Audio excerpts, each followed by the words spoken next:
Monique poussa la porte de son appartement ce jeudi soir de novembre avec cette fatigue particulière qui s'installe dans les os après 12 heures passées debout en cuisine. Cette lassitude qui n'est pas seulement physique, mais qui vient aussi de l'âme. Quand on sent que quelque chose ne tourne plus rond dans sa propre vie. Le service avait été difficile au restaurant, une table de 8 personnes arrivée sans réservation, un four qui avait décidé de faire des siennes au pire moment, et cette impression lancinante qui ne la quittait plus depuis des semaines. L'impression que son mariage avec Eric ressemblait de plus en plus à une cohabitation silencieuse entre deux étrangers qui partagent le même toit sans vraiment se voir. Elle retira ses chaussures dans l'entrée, remarqua immédiatement la valise posée près de la porte du salon et comprit avant même d'entendre sa voix que le moment qu'elle redoutait confusément était enfin arrivé. Eric l'attendait dans le canapé, costume froissé après sa journée de commercial, avec cette expression sur le visage qu'elle lui connaissait bien, ce mélange de détermination et de malaise qu'il affichait toujours quand il s'apprêtait à faire quelque chose qu'il savait blessant, mais qu'il avait déjà décidé de faire quand même. Il ne lui laissa même pas le temps de poser son sac ou de demander ce qui se passait. Il se lança directement dans son annonce, comme s'il avait répété son texte, et voulait en finir avant de perdre courage. « Monique, je pars. Je te quitte.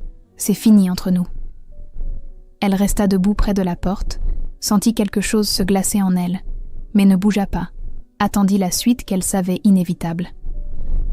Il y a quelqu'un d'autre. Mélanie, une collègue du bureau. Elle a 32 ans, elle est vivante. Elle me comprend. Avec toi, c'est devenu insupportable. Ta cuisine tue mon âme, Monique. Vivre ici, c'est comme être en hospice. Tout est routinier, éteint, sans saveur. Je n'en peux plus. Les mots tombèrent dans le silence de l'appartement, comme des pierres dans un puits. Et Monique sentit chacun d'eux se planter quelque part dans sa poitrine. Mais étrangement, au lieu de l'effondrement qu'elle aurait pu imaginer, au lieu des larmes ou des cris, elle sentit monter en elle quelque chose de différent, quelque chose qui ressemblait presque à du soulagement mêlé à une forme de calme étrange, comme si une partie d'elle avait attendu ce moment depuis longtemps déjà. « D'accord », dit-elle simplement, d'une voix neutre qui la surprit elle-même. Eric la regarda, visiblement déstabilisé par cette absence totale de réaction, par ce calme incompréhensible qui ne correspondait en rien au scénario qu'il avait imaginé. Il s'était préparé aux larmes, aux supplications, aux reproches, peut-être même à de la colère, mais certainement pas à ce « d'accord » prononcé avec la même intonation qu'elle aurait utilisée pour confirmer l'heure d'un rendez-vous. « C'est tout ce que tu as à dire ?» demanda-t-il, presque vexé, comme si son indifférence apparente le blessait dans son ego d'homme qui quitte. « Qu'est-ce que tu veux que je dise, Eric ? Tu as manifestement déjà tout décidé. Ta valise est faite. Tu as préparé ton discours. Je ne vais pas te supplier de rester si tu ne veux plus être ici. » Il hésita encore quelques secondes, cherchant peut-être dans son regard une faille, une émotion, quelque chose qui ressemblerait à de la douleur ou à du regret. Mais Monique resta immobile, le visage fermé, et finalement il saisit sa valise et se dirigea vers la porte.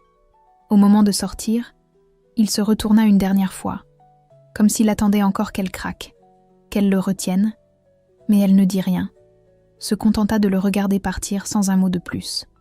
La porte se referma avec un bruit sec qui résonna dans l'appartement soudainement trop grand, trop silencieux.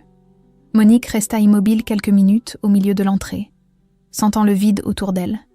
Puis elle se dirigea lentement vers la cuisine, cet espace qui avait toujours été son refuge, son territoire. Elle ouvrit les placards, sortit une boîte en carton qu'elle gardait au fond depuis des mois et commença à y ranger méthodiquement les photos encadrées de leur vie commune, ces images d'un bonheur qui n'avait peut-être jamais vraiment existé tel qu'elle l'avait cru. Puis elle s'installa à la petite table près de la fenêtre, alluma son ordinateur portable et ouvrit les dossiers qu'Eric n'avait jamais vus, ceux qu'elle avait créés et alimentés en secret pendant 5 longues années, formation gestion 2019-2024, business plan restaurant, comptabilité séparée. Un sourire discret, presque imperceptible, apparaît sur son visage fatigué, tandis qu'elle parcourait les fichiers, les chiffres, les projections qu'elle avait construites patiemment, pierre par pierre, pendant que son mari la méprisait. Elle savait exactement pourquoi elle était si calme ce soir. Le lendemain matin, Monique se réveilla dans un appartement vide qui lui parut soudainement plus grand, plus silencieux. comme si l'absence d'Eric avait effacé 25 ans de présence et de bruit quotidien. Elle prépara son café, s'habilla sans se presser, et se dirigea vers son restaurant avec cette sensation étrange de légèreté mêlée d'appréhension, comme quelqu'un qui vient de couper une corde qui la retenait mais qui ne sait pas encore très bien comment voler seul. Le restaurant.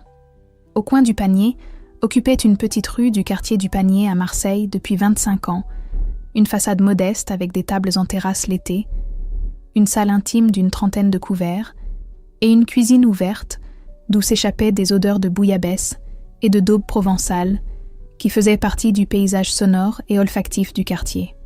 Pendant des années, Eric avait parlé de ce restaurant avec une condescendance à peine voilée, le qualifiant de petit hobby sympathique, de passe-temps de femmes au foyer qui s'occupent, minimisant systématiquement devant leurs amis et leurs familles l'ampleur du travail que cela représentait, les heures debout en cuisine, la gestion des stocks, du personnel, de la comptabilité. Ce qu'Eric n'avait jamais su, ce qu'il n'avait jamais pris la peine de découvrir, parce qu'il était trop occupé à se sentir supérieur avec son titre de cadre commercial et ses costumes 3 pièces, c'est que depuis 5 ans exactement, Monique avait commencé à préparer méthodiquement son indépendance. Tout avait commencé un soir de décembre 2019, après un dîner de Noël chez sa belle famille, où Eric avait passé la soirée à expliquer à tout le monde que c'était grâce à son salaire que la famille vivait confortablement, que le restaurant de Monique était une occupation agréable, mais pas vraiment rentable, et qu'elle devrait remercier le ciel d'avoir un mari qui subvient aux besoins du foyer. Monique s'était tue ce soir-là comme elle se taisait toujours, avait souri poliment, servi le dessert, rangé la cuisine, mais quelque chose s'était brisé définitivement en elle, une petite voix intérieure qui lui avait murmuré qu'elle ne pouvait plus continuer à vivre ainsi, à laisser cet homme effacer son existence et son travail. Le lendemain, elle s'était inscrite en ligne à une formation de gestion d'entreprise, avait ouvert un compte bancaire professionnel séparé à son nom uniquement et avait commencé à documenter méticuleusement chaque euro généré par le restaurant, chaque investissement, chaque dépense. Pendant 5 ans, pendant qu'Eric rentrait tard du bureau et s'installait devant la télévision sans lui adresser plus de 3 phrases par soirée, Monique étudiait la comptabilité avancée, le marketing digital, la gestion des ressources humaines. Elle suivait des webinaires tard le soir dans la cuisine du restaurant, officiellement pour faire les comptes, et Eric n'avait jamais posé une seule question, trop convaincu que le travail de sa femme était insignifiant pour mériter son attention. Elle avait modernisé le système de réservation, créé un site internet élégant, développé un service de plats gastronomiques à emporter qui générait maintenant près de 30% du chiffre d'affaires. Samir Belkacem, son expert comptable depuis 8 ans, était devenu bien plus qu'un simple prestataire au fil du temps. Il était devenu un allié discret, presque un ami, l'une des rares personnes qui connaissait la véritable situation financière de Monique et qui l'avait aidé à structurer légalement son indépendance. Ce matin-là, elle lui envoya un message simple. Il est parti. On peut avancer. Et 20 minutes plus tard, il l'appelait pour prendre rendez-vous. Ils se retrouvèrent l'après-midi même dans un café près du Vieux-Port, et Samir étala devant elle les documents qu'il avait préparés depuis des mois, attendant ce moment qu'il savait inévitable. Les chiffres sont formels, Monique. Votre restaurant génère 42% des revenus nets du couple depuis 3 ans. Vous n'avez besoin de personne pour vivre. Vous êtes même en position de force pour le divorce. Monique regarda les tableaux, les courbes de croissance, les projections, et sentit quelque chose se détendre en elle, une tension qu'elle portait depuis si longtemps qu'elle avait oublié son poids. Pendant ce temps, à 21 minutes de là, dans un appartement moderne du 8e arrondissement, tout en chrome et en surfaces blanches immaculées, Eric découvrait sa nouvelle vie avec Mélanie et commençait déjà à mesurer l'ampleur de ce qu'il avait perdu sans même s'en rendre compte. 3 semaines s'étaient écoulées depuis le départ d'Eric, 3 semaines pendant lesquelles Monique avait découvert le silence d'un appartement vide et contre toute attente, une forme de paix qu'elle n'avait pas ressentie depuis des années. Elle dormait mieux, respirait mieux, comme si l'absence de cette présence critique et méprisante avait libéré de l'espace pour qu'elle existe enfin pleinement. Le restaurant tournait bien, les clients habituels continuaient à venir, et Monique avait commencé à mettre en œuvre le plan qu'elle avait élaboré pendant ces 5 années de préparation silencieuse. Elle organisa un dîner intimiste un vendredi soir, 15 couverts seulement, des invités triés sur le volet par Samir et quelques clients fidèles qui connaissaient du monde dans le milieu de la gastronomie marseillaise. 3 critiques culinaires régionaux, 4 blogueurs spécialisés en cuisine provençale et quelques figures influentes du quartier. Le menu qu'elle avait composé s'appelait « Cuisine de l'âme », un mélange de tradition et de modernité qui respectait les racines tout en osant la créativité, un risotto à l'encre de seiche avec des chips de chorizo artisanales, une bouillabaisse déconstruite qui présentait tous les éléments du plat emblématique de Marseille, mais dans une composition visuelle audacieuse, et pour finir une tarte tropézienne revisitée à la fleur d'oranger et au miel de lavande. Le dîner fut un succès discret mais réel, exactement ce que Monique espérait.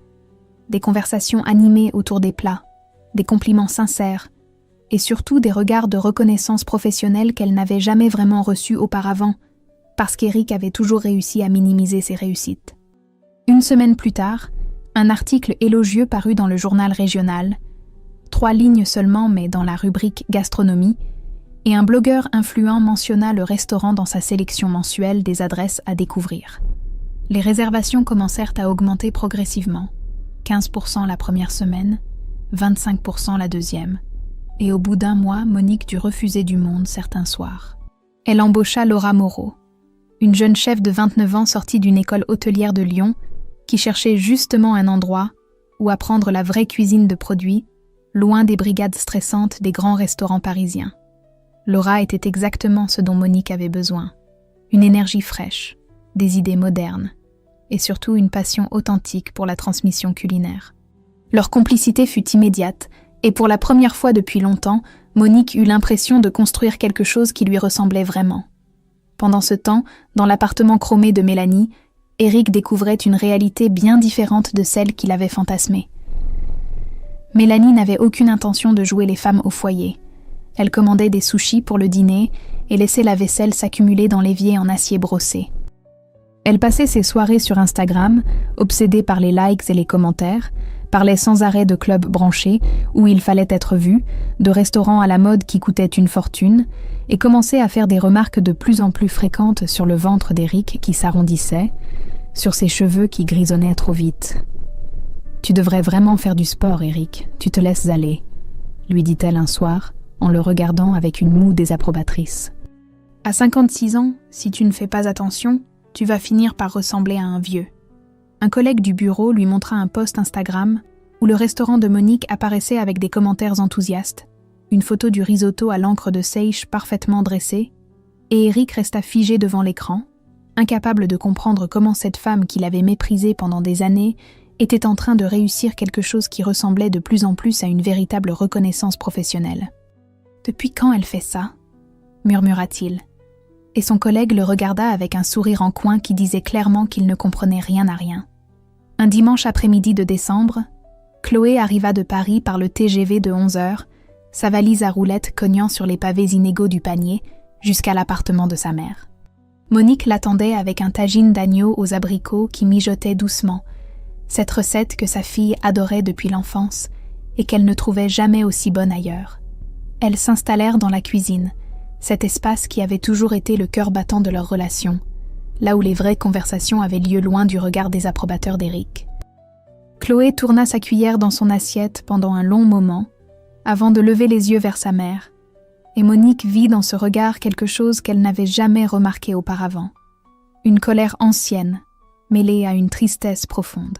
« Maman, il faut que je te dise quelque chose.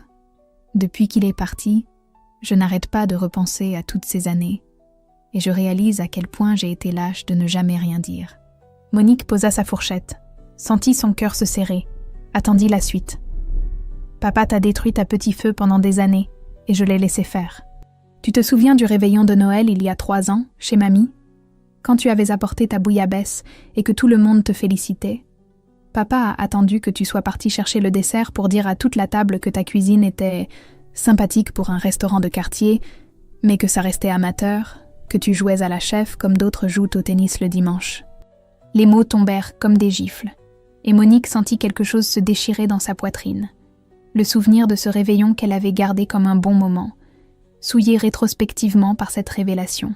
« Et ce n'était pas la seule fois, maman. Combien de fois je l'ai entendu dire à ses collègues que tu t'occupais avec ton petit commerce, pendant que lui faisait vivre la famille.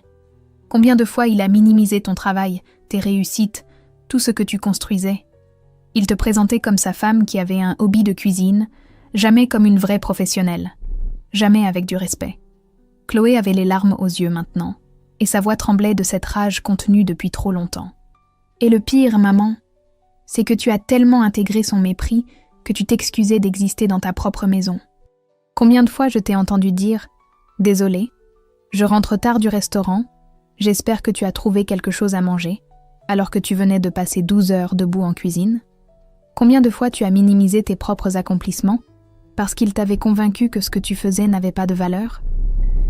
Monique sentit les larmes couler sur ses joues, des larmes qu'elle avait retenues pendant des semaines, des années peut-être. Toute cette douleur accumulée d'une vie, passée à se faire toute petite pour ne pas déranger l'ego fragile d'un homme qui avait besoin de l'écraser pour se sentir important. Chloé se leva, vint s'asseoir à côté d'elle, la prit dans ses bras comme on console un enfant. « Tu sais combien de fois je t'ai vu t'excuser d'exister dans ta propre maison? Tu méritais tellement mieux que ça, maman. Et maintenant, je veux que tu me promettes quelque chose. Continue ce que tu fais. Construis ton empire de cuisine provençale. Deviens la chef que tu as toujours été mais qu'il t'empêchait de devenir.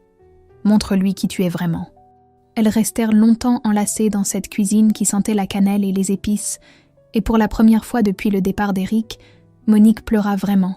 Des sanglots profonds qui venaient de ce endroit où elle avait enfoui des décennies de blessures. Mais c'étaient des larmes libératrices, cathartiques, le genre de pleurs qui nettoient de l'âme.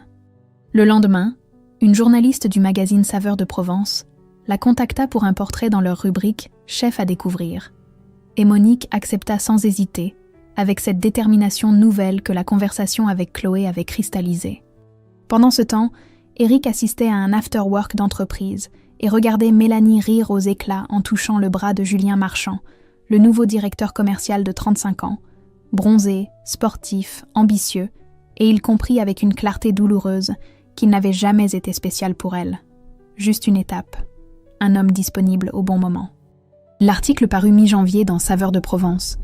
3 pages illustrées de photos élégantes du restaurant, de ses plats soigneusement dressés, et d'un portrait de Monique en cuisine, cheveux attachés, regard concentré, mains expertes manipulant une pièce de poisson avec la précision d'une chirurgienne. Le titre disait simplement « Monique, renaissance d'une chef marseillaise à 54 ans ». Et l'article racontait son parcours, sa passion pour la cuisine provençale authentique, son évolution récente vers une approche plus moderne tout en respectant les traditions.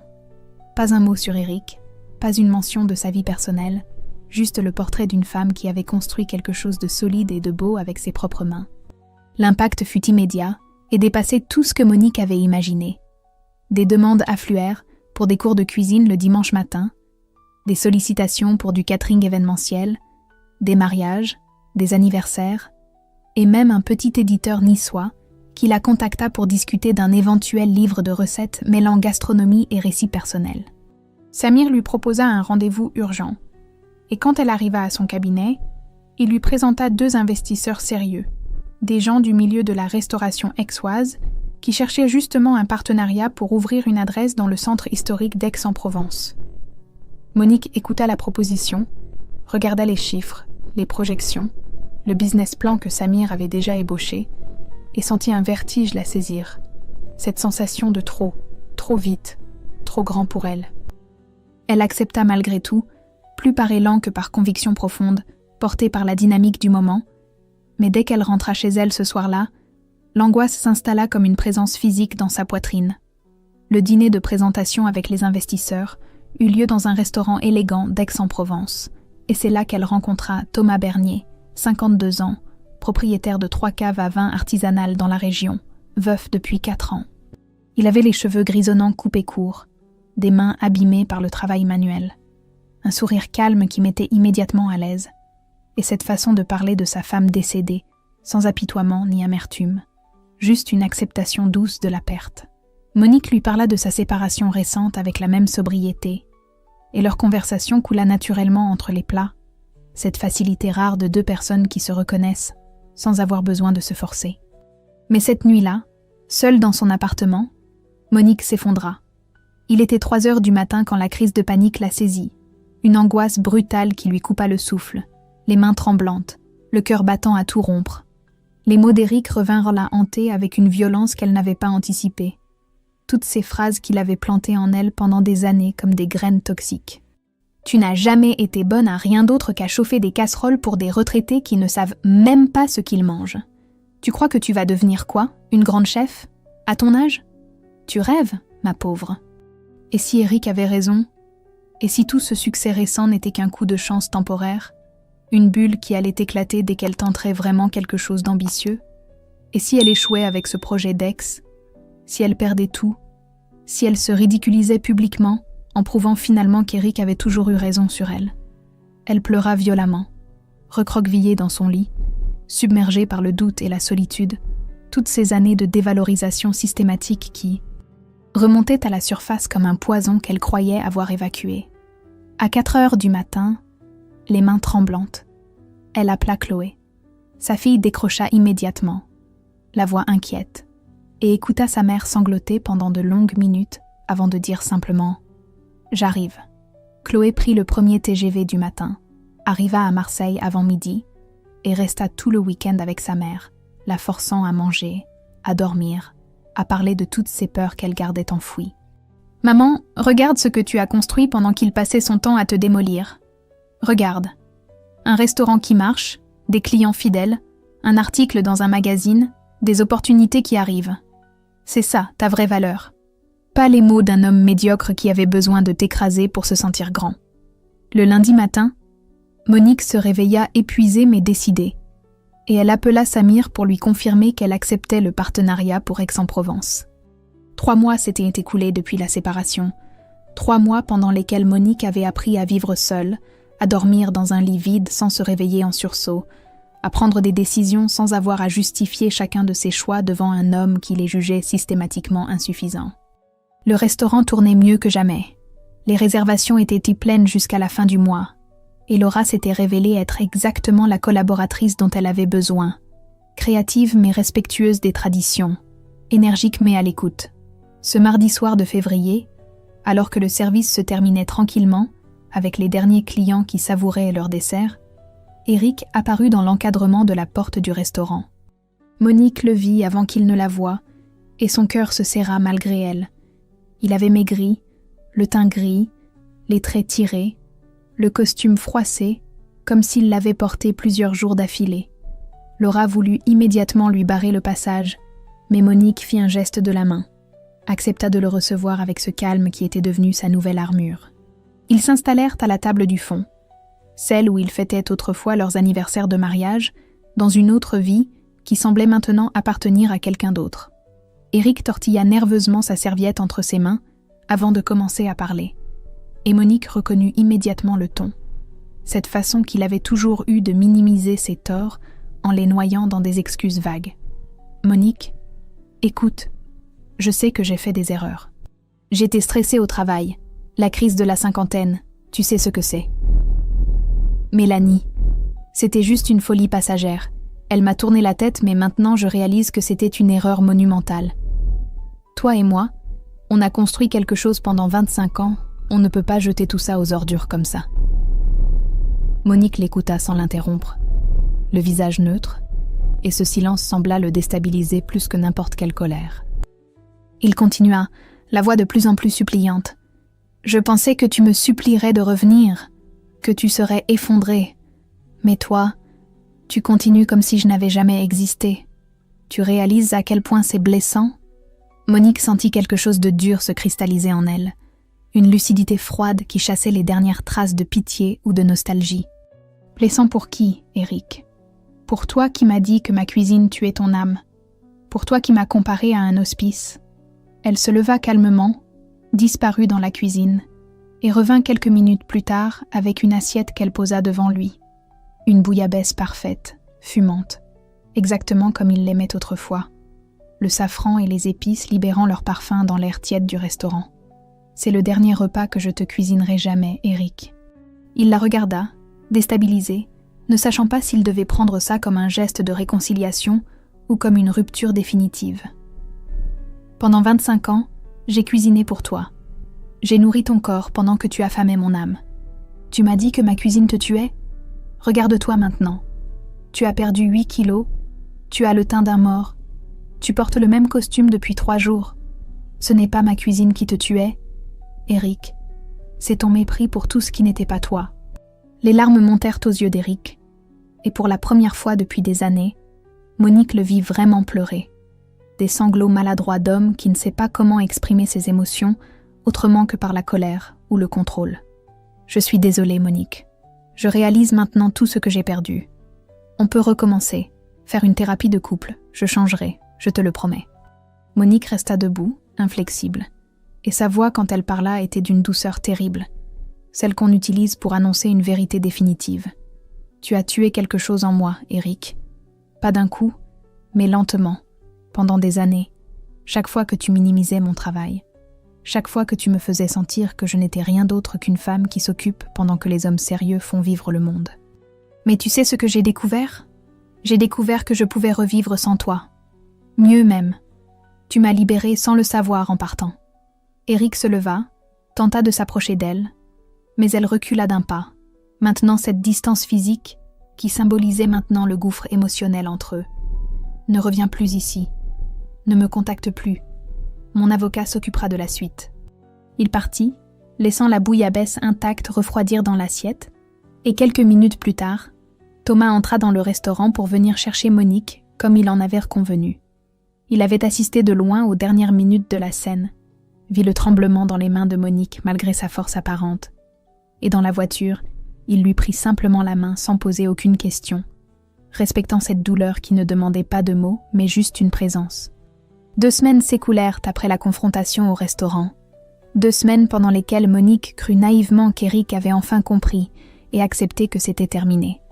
Elle se concentra sur le projet d'Aix-en-Provence. Les réunions avec les architectes pour aménager l'espace, le recrutement d'une petite équipe, la création du menu qui respecterait l'esprit du restaurant marseillais tout en s'adaptant au public plus bourgeois d'Aix. Thomas l'accompagnait souvent à ces rendez-vous, apportant son expertise sur les vins et les accords, et leur relation évoluait doucement, sans pression, avec cette patience des gens qui ont déjà vécu assez pour savoir que les choses solides se construisent lentement. Puis, un mardi matin, Chloé l'appela, la voix tendue de colère contenue.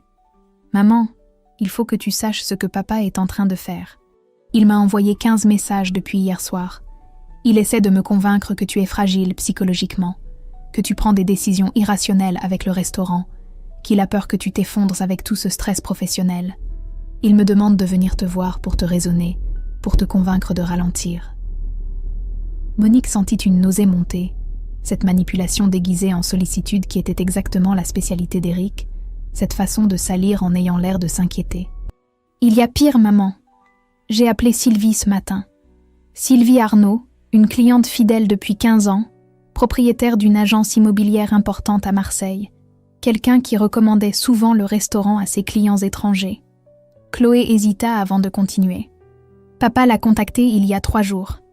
Il lui a dit qu'il était très inquiet pour toi, que depuis votre séparation tu n'étais plus toi-même, que tu prenais des risques financiers inconsidérés, que le restaurant risquait de fermer dans les mois qui viennent parce que tu ne tenais plus le coup psychologiquement.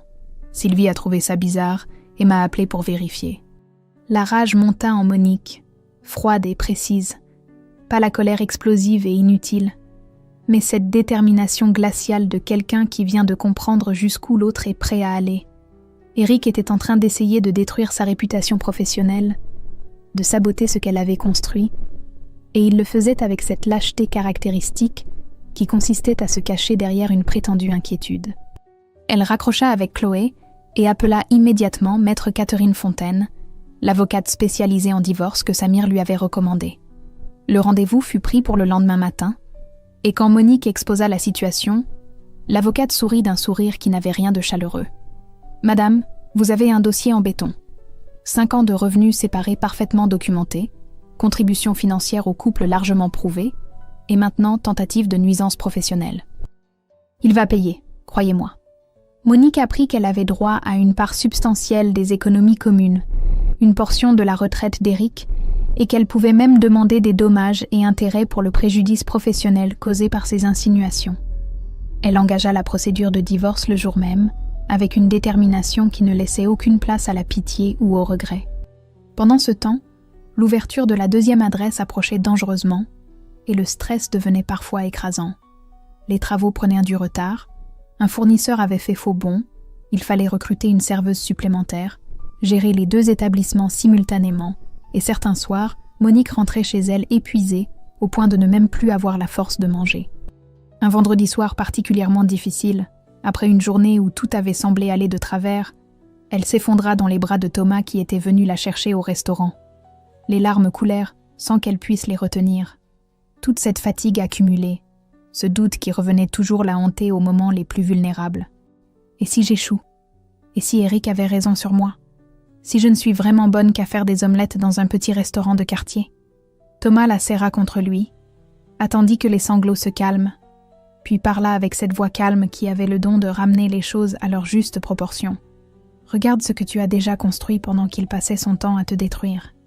Une femme qui ne vaut rien ne fait pas ça, Monique. Tu n'échoueras pas. Et même si tu échouais, ce qui n'arrivera pas, tu aurais au moins essayé de vivre ta vie. Lui, il n'essaie même plus. Fin janvier, 6 mois après la séparation, la soirée d'inauguration de la deuxième adresse arriva enfin. L'Âme, Aix-en-Provence, occupait une petite rue pavée du centre historique. Un espace élégant avec des pierres apparentes, une cuisine ouverte où les clients pouvaient voir Laura et Monique travailler côte à côte, et une décoration qui mêlait modernité et chaleur provençale. Le restaurant était bondé ce soir-là. Une centaine de personnes qui se pressaient dans l'espace. Journalistes culinaires, influenceurs gastronomiques, clients fidèles venus spécialement de Marseille, Chloé qui rayonnait de fierté, Samir et sa femme, Thomas bien sûr, et même l'éditeur niçois qui préparait le livre de recettes. Monique portait une robe simple mais élégante, couleur bleu nuit, qui mettait en valeur sa silhouette amincie par les mois de travail intense.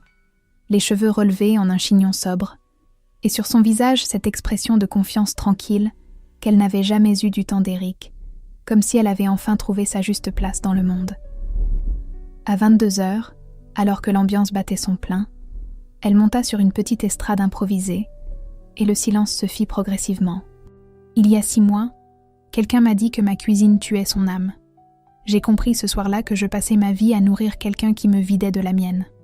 Aujourd'hui, je cuisine pour des gens qui savent savourer, pour des gens qui comprennent qu'un plat préparé avec passion n'est jamais juste de la nourriture.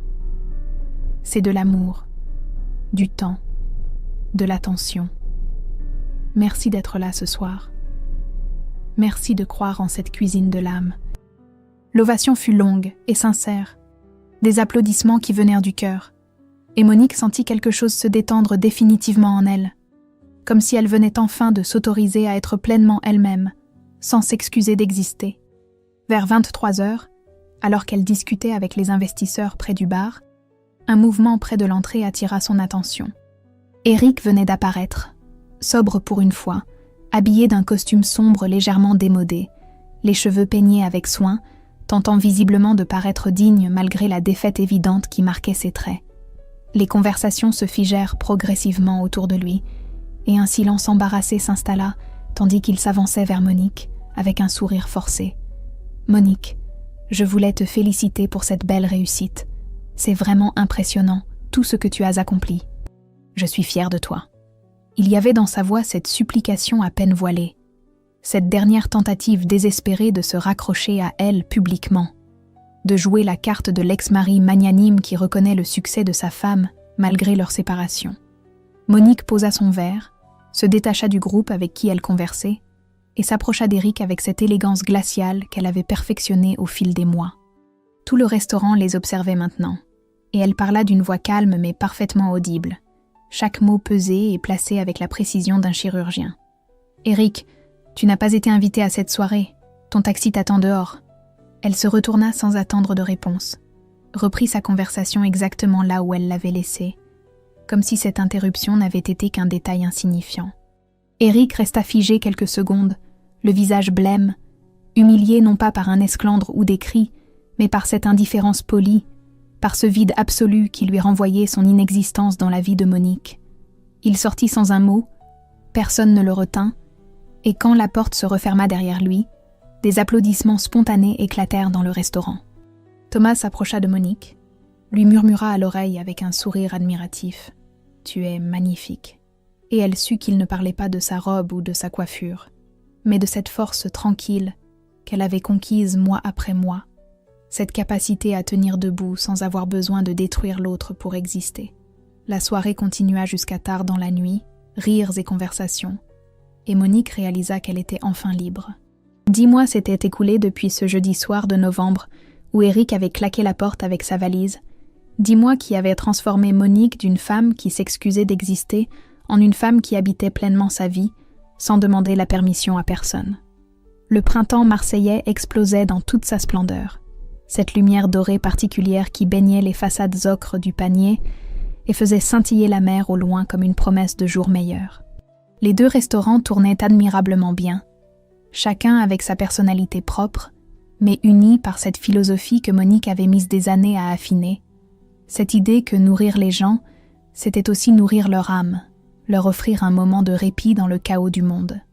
Le livre « Cuisine de l'âme, recettes pour renaître » était sorti en avril chez l'éditeur niçois, un mélange de recettes provençales et de courts récits personnels sur la résilience, la reconstruction, l'art de transformer la douleur en quelque chose de beau.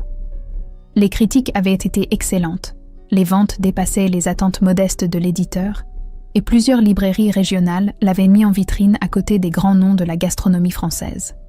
Le divorce avait été finalisé en mars, un processus étonnamment rapide grâce à la compétence de Maître Fontaine, et surtout grâce aux preuves irréfutables que Monique avait accumulées pendant 5 ans. Elle avait obtenu la moitié des économies communes, une portion conséquente de la retraite d'Éric, et des dommages symboliques pour tentative de nuisance professionnelle. Éric avait dû déménager à Toulon pour accepter un poste moins prestigieux dans une entreprise plus petite, coupé de Chloé qui refusait catégoriquement tout contact avec un père qui avait passé des décennies à dévaloriser sa mère. Mélanie l'avait quitté depuis longtemps pour Julien, le jeune directeur commercial bronzé et ambitieux. Et la dernière fois que Monique avait entendu parler d'Éric, c'était par Samir qu'il avait croisé dans un supermarché de Toulon, seul, vieilli, diminué.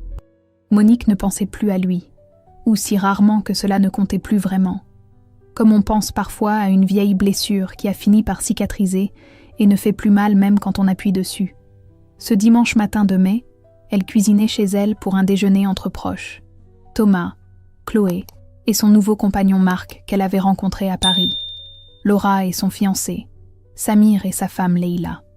L'appartement sentait le tagine d'agneau qui mijotait doucement, le pain frais qui refroidissait sur le comptoir, et cette odeur de fleurs d'oranger qui flottait toujours dans sa cuisine comme une signature olfactive. La table était dressée simplement mais avec soin, des serviettes en lin couleur lavande, de la vaisselle dépareillée chinée au fil des ans dans les brocantes, et au centre, un bouquet de pivoine rose que Thomas avait apporté le matin même. Après le dessert, alors que les conversations allaient et bon train, et que les rires emplissèrent l'appartement d'une chaleur vivante, Thomas sortit une petite clé de sa poche et la posa devant Monique, avec un sourire un peu timide. « J'ai acheté une maison près de Cassis, avec un jardin qui descend vers la mer. C'est trop grand pour moi tout seul, trop silencieux aussi. Je me disais que si tu voulais, on pourrait partager cet espace, à notre rythme, sans pression. Chacun sa chambre si tu préfères au début, ou pas, comme tu le sens. Juste construire quelque chose ensemble, doucement, sans se presser. » Monique prit la clé dans sa main, sentit le métal tiède contre sa paume, et regarda cet homme qui lui offrait un avenir sans essayer de la posséder, qui proposait une construction commune, sans exiger qu'elle renonce à qui elle était. Chloé avait les larmes aux yeux de l'autre côté de la table. Laura souriait avec cette complicité des jeunes qui voient leurs aînés retrouver l'amour. Et Samir levait déjà son verre en anticipation de la réponse. « Doucement, oui », dit Monique simplement. Et ce simple mot contenait toute la sagesse qu'elle avait acquise au fil des mois. Cette compréhension que les plus belles choses se construisent lentement, pierre par pierre, sans précipitation. En fin d'après-midi, alors que les invités étaient nada partis et que Thomas rangeait la cuisine avec elle dans ce silence confortable des gens qui n'ont pas besoin de remplir chaque instant de paroles, Monique s'arrêta un instant près de la fenêtre et regarda la lumière dorée du soir qui baignait Marseille. Elle pensa à tout le chemin parcouru, à cette femme qu'elle avait été 6 mois plus tôt et à celle qu'elle était devenue, et elle réalisa avec une clarté parfaite que le départ d'Éric n'avait pas été une fin mais un commencement. Éric pensait que ma cuisine tuait son âme. En réalité, c'est lui qui étouffait la mienne, petit feu par petit feu, pendant 25 ans. Aujourd'hui, je cuisine pour ceux qui savent savourer, pour ceux qui comprennent que nourrir, c'est aimer. Et je vis, enfin, pleinement. J'ai 54 ans. Ma vie ne fait que commencer. —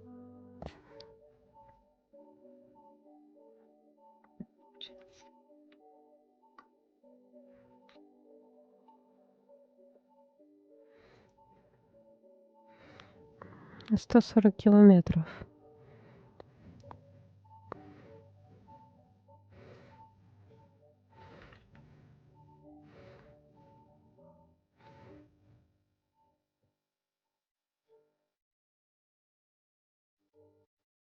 Всего лишь. Между Мурино и Выборгским.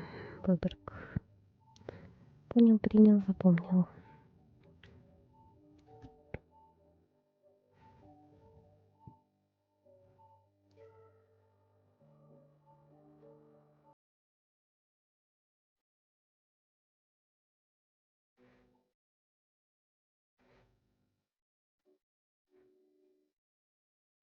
Приветствую, привет. Добрый вечер, доброй ночи. Но Мурино — это уже Ленобласть. Ну да. Такое себе.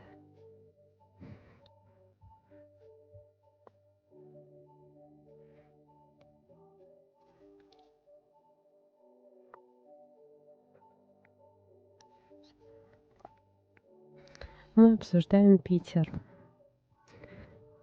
Вообще мы приехали для того, чтобы янтарную комнату найти. Янтарную комнату?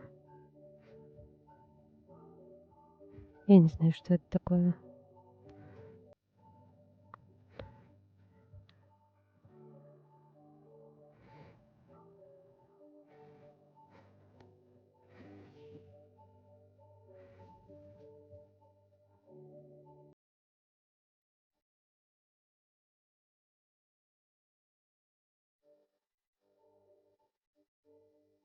Ну, давай я загуглю. Что там, где что я пропустила? Он что-то накосячил? Нет. Мы просто обсуждаем его город. Ее, точнее, город.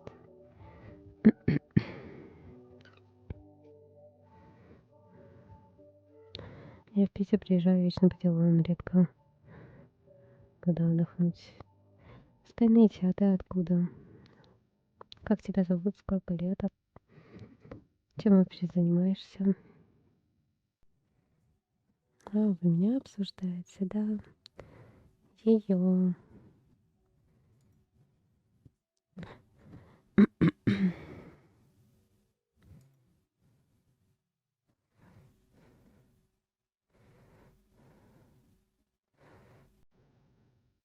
А что был директор разрешал? Я. И что ты мне сделаешь? А?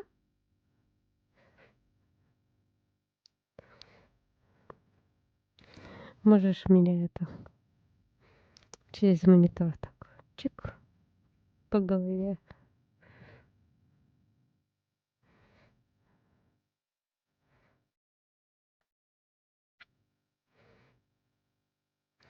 Вообще про себя мне нравилось про сладость. Ага. Спойми отсечь. Мое реальное имя Соня, 23 годика, задроет Майнкрафтер. Никогда в жизни не играла в Майнкрафт. Приятно познакомиться, Саша. Я Стася, Стеша, Станислава.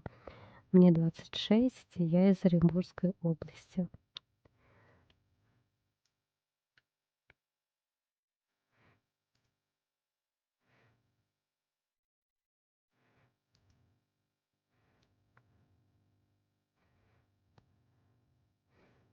Видимо, уже понравилось, раз ты подписался. Спасибо большое за фоллоу. Ни одного.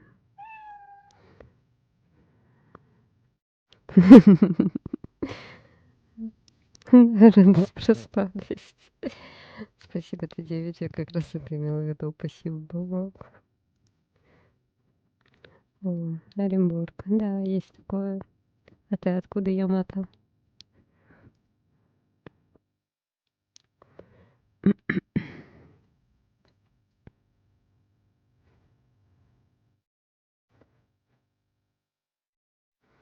Татарстанчик. Ну, соседи, получается.